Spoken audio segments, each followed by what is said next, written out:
2,000 years ago, a group of men walked into Jerusalem and asked, "Where is he who is born King of the Jews?"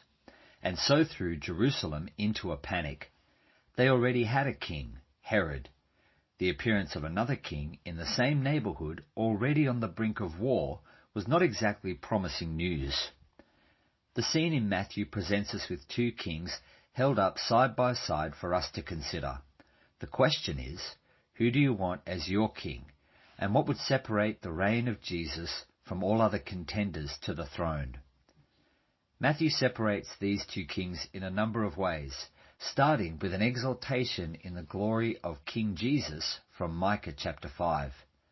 "But you, O Bethlehem, Ephrathah, who are too little to be among the clans of Judah, from you shall come forth for me one who is to be the ruler in Israel. He shall stand and shepherd his flock in the strength of the Lord, in the majesty of the name of the Lord his God, and he shall be great to the ends of the earth." The kings of this world want glory. They want power. And how do they gain their power and glory? Through subjugation and seduction. First, the kings of this world often seek their glory and power through subjugation, by keeping their people weak, poor, and uneducated. These are petty little kings who get their glory by standing on the backs of a broken people. Herod was that kind of king, as witnessed by his infanticide in Matthew chapter 2.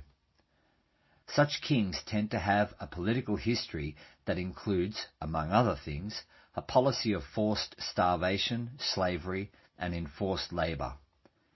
In 2002, the New York Times ran a front-page story that pointed to the fact that the government in India was withholding 53 million metric tons of grain from its people. Yet up to 350 million people in that country are dying of starvation. When ruthless subjugation is not expedient, the kings of this world opt for popularity. And how do they get their popularity? Through seduction. In Micah's day, you could seduce the prophets with bribes.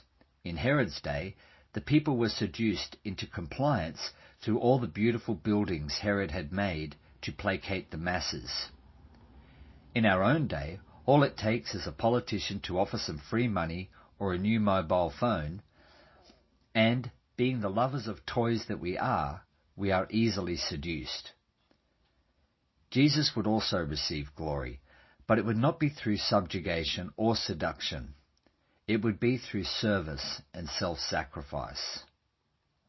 The quote from Micah in Matthew chapter 2 tells us that, unlike the reign of Herod, the reign of Jesus would be marked by tenderness, that he shall stand and shepherd his flock in the strength of the Lord. If anyone ever had the right to crush the backs of a rebellious people, it was Jesus. But what does he do? He saves his people from self-destruction. Here is a shepherd king who stands ready to die for his sheep. He will not be the kind of king who does a runner when things get tough. He will not send his sheep to the slaughter, but will instead suffer the slaughter in his own body. Here is a king who doesn't demand action until he has first acted on behalf of his people. The glory of this king will not come through subjugation or seduction, but by liberating his people from judgment through the gospel of salvation. The kings of this world see their subjects as a means of strengthening their own position and enriching their own lives.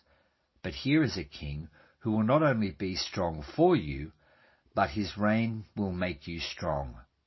His greatness will lead to a people who dwell secure and at peace. We see this even more in the doxology of Romans chapter 16, which reads, "To him who is able to strengthen you, by the gospel, be glory." The glory of this king, whose eye is on the sparrow, comes not by making himself strong at your expense, but by making you strong at his expense, through the gospel.